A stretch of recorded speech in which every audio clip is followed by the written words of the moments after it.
My question for you this morning, do you know what honesty is costing your organization? Now, when I say, do you know what honesty is costing your organization, I'm really talking about, is there a price to be paid in your organization for being honest?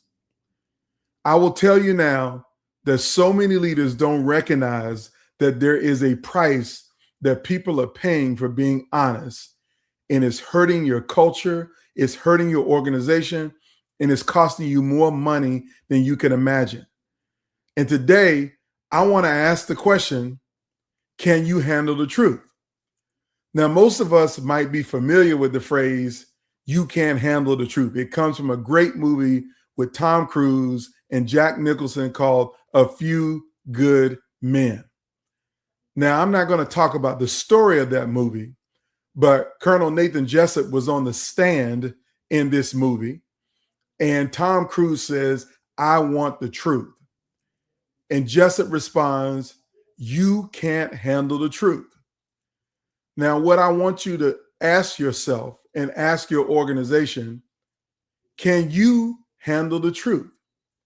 That if your employees or people on your team come to you with something that you don't want, that you don't like, that you don't understand, and you feel like you don't need to know, can you handle that truth?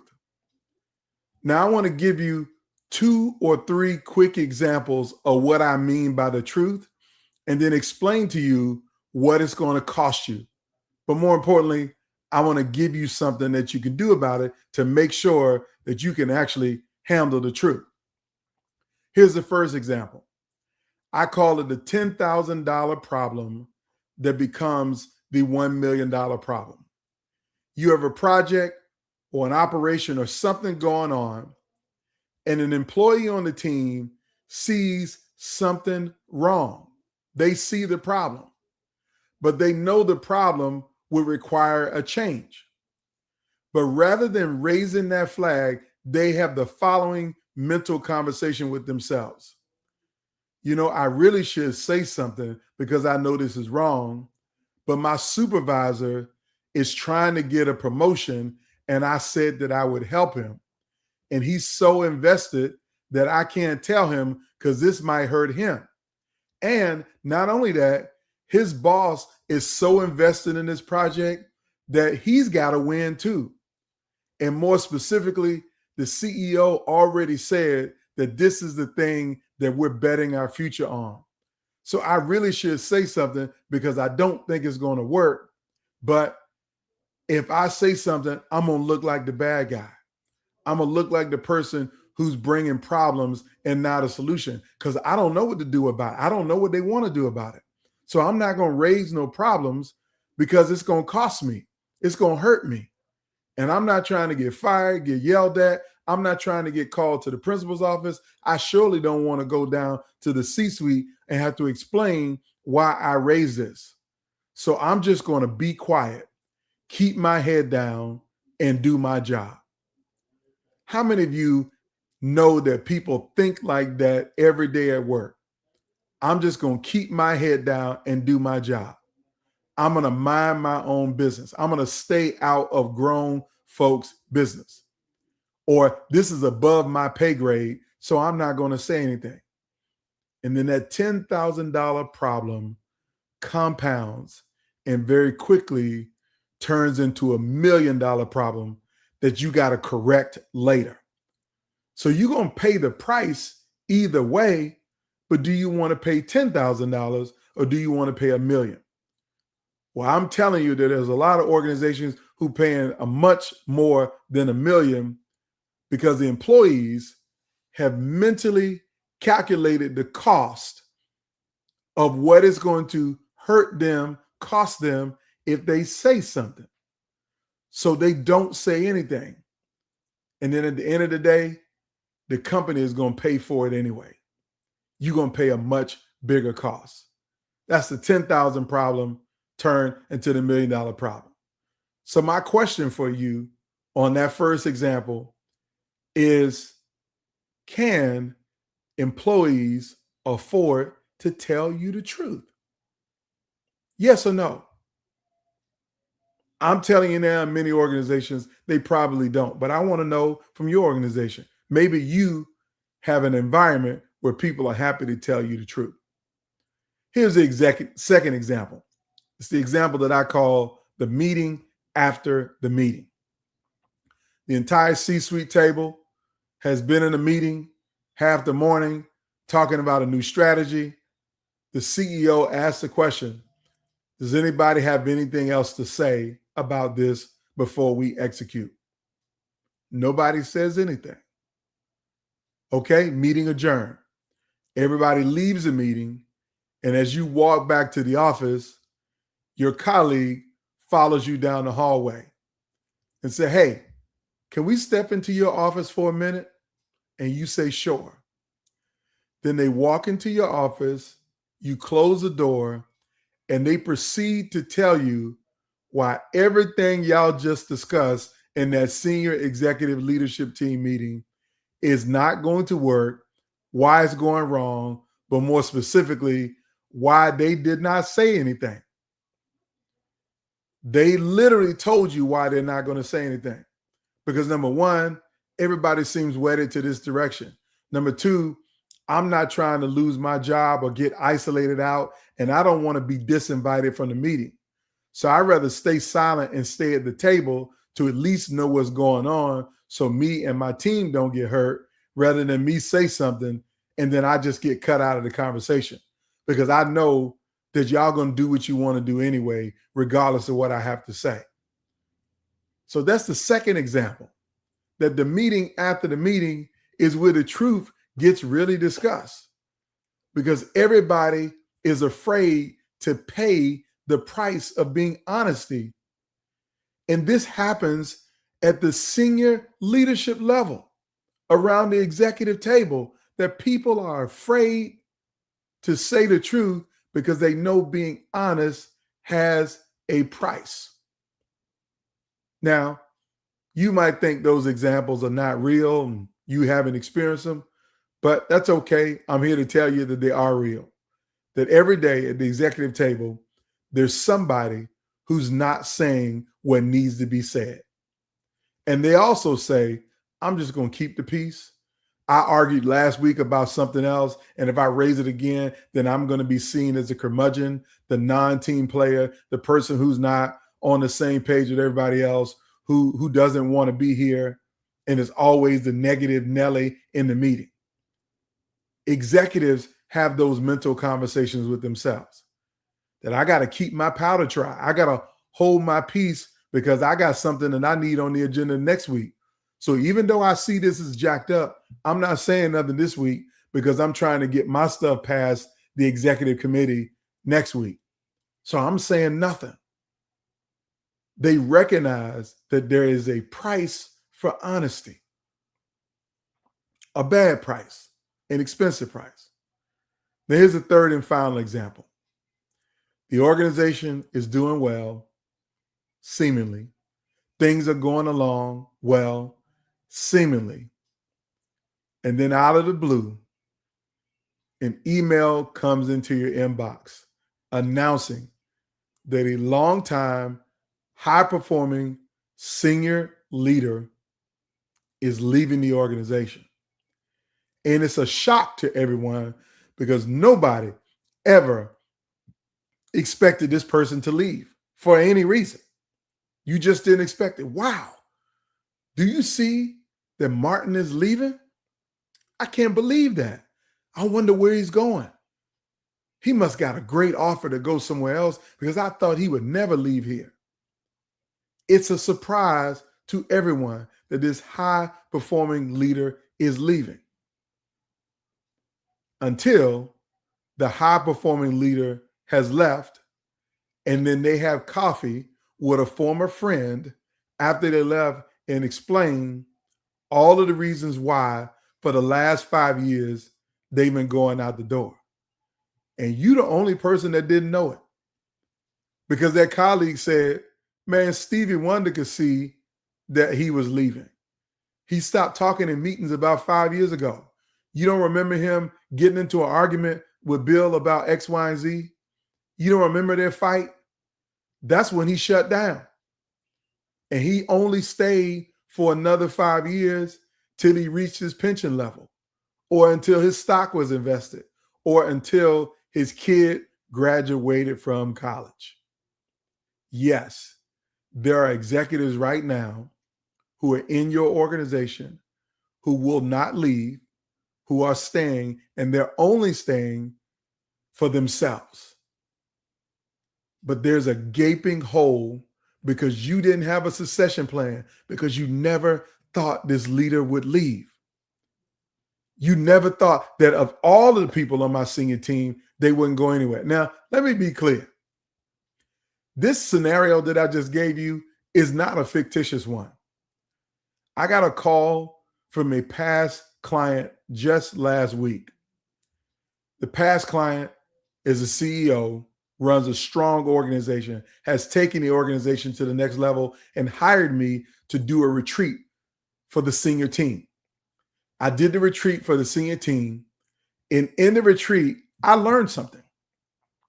I learned something that a highly trusted, highly capable, and skilled leader that the CEO had a great relationship with said a few things to me that indicated to me that this person was going to leave.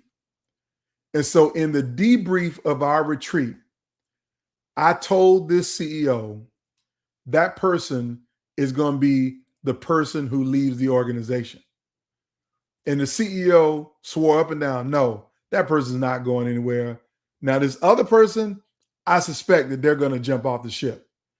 And I said, yeah, they need to jump off the ship, but they're not going to jump off the ship because the gravy train is too good. But this other person, the person that you don't think is going to leave at all, the person you think is going to be with you, your ride or die, the person that has your back, they're going to leave. You need to prepare for it. And the CEO nodded, listened to me, and went on with the work. But lo and behold, just last week, I got a phone call from that CEO who said to me, I just wanted to tell you that you're a prophet. And I was like, excuse me? You're a prophet. You don't remember, but you told me that this person was going to leave. And I want you to know that they just resigned out of the blue yesterday.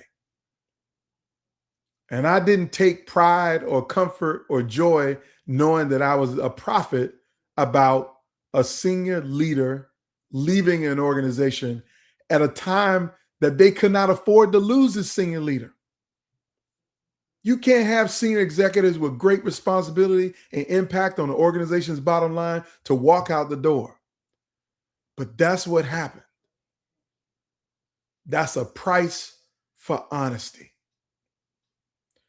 Now that I've given you that framework, let me just talk to you a little bit about some of the costs that become economic costs, the really big economic costs to an organization when there's a price to be paid for honesty, when you cannot handle the truth, when people can't tell you the truth or even have the truth running rampant through your organization.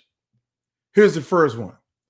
It's number one, there are a lot of delayed decisions. And if you don't know by now, delayed decisions cost money. Number two, you get a lot of bad decisions because decisions made without the right information is a bad decision. And sometimes if your people don't feel that they can be honest with you with information, you're going to make a bad decision. Number three, turnover. You're going to have higher turnover in an organization where people cannot be honest in their conversations. Number 4, you're going to have customer problems because your people are not going to solve those problems or feel empowered to solve those problems. And they're just going to get worse. It's a reputational risk to your organization. Here's another problem when you don't have honesty in your organization. You're going to have ethical problems. People are going to make unethical decisions and face a lot of moral dilemmas that they're going to fail because there is not a safe space for honesty. You're going to lose innovation. People are not going to bring new ideas and big ideas to help the organization go to a new level. And overall, your strategy is just going to be weak. A weak strategy because people can't be truthful about what's real and what's not. And most importantly, the last 2, you're going to lose trust in your organization. And trust is the cornerstone of success in building a great culture. And like I said, when I say the last 2, trust is that one. The final one is leadership isolation. You're going to be the leader that everybody refers to when they say the emperor has no clothes. That everybody sees the truth around you, but you standing there magnanimous, pretending like that there's no problems. There's nothing to see here. That's the reality of the situation. So there's a price to be paid for honesty. And if you got delayed decisions, bad decisions, customer problems, high turnover, poor ethics, people making immoral decisions, lost innovation, weak strategy overall, and you've lost trust and you feel isolated as a leader, you got to turn it around. Now I'm going to give you the 3 things, very simple, 1, 2, 3 things very quickly that you can do to turn it around and make honesty inexpensive in your organization. Honesty should be free, but I'm going to just show you how to make it inexpensive. Number 1, you need to lower the price for being honest. Now, when I say lower the price, you have to create an environment when someone tells you something that you don't want to hear, you don't say the following things. Well, why you didn't say something sooner? Or who told you that? Who said that? You should never say those kind of things. But what you should say is thank you for telling me. Man, I really appreciate that information. Now tell me more.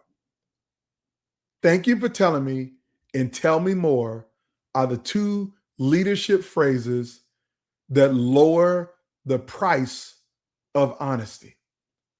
But if you say, who told you that? Why you didn't tell me sooner? When were you going to bring this up? When you frame it in that way, you make it expensive for people to be able to tell you the truth. The second thing that you need to do, in addition to lowering the price by saying, tell me more, I appreciate you telling me, thank you for telling me that. The second one is you got to protect the messenger. Because if somebody brings you the truth, first thing they want to do is to argue with the messenger.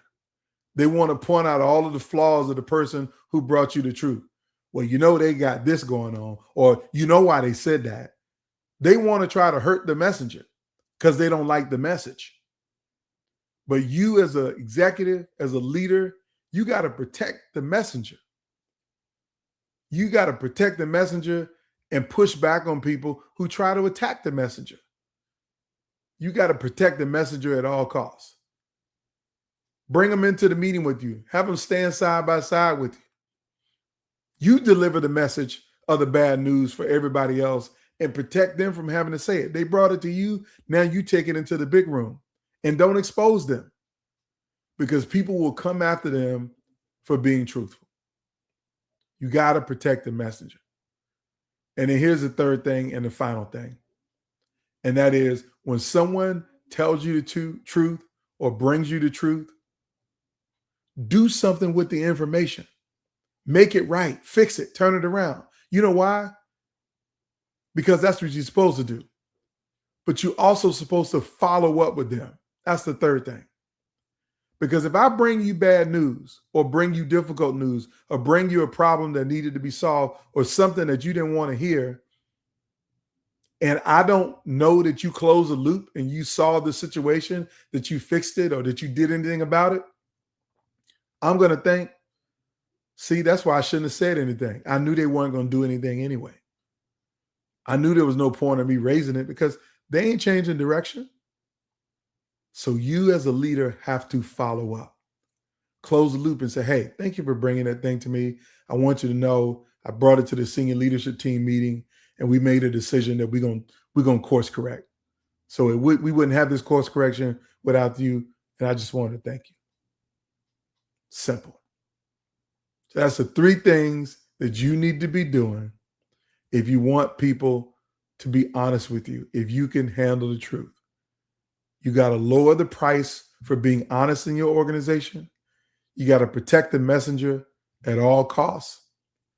You got to close the loop and follow up once they give you that information and you do something about it.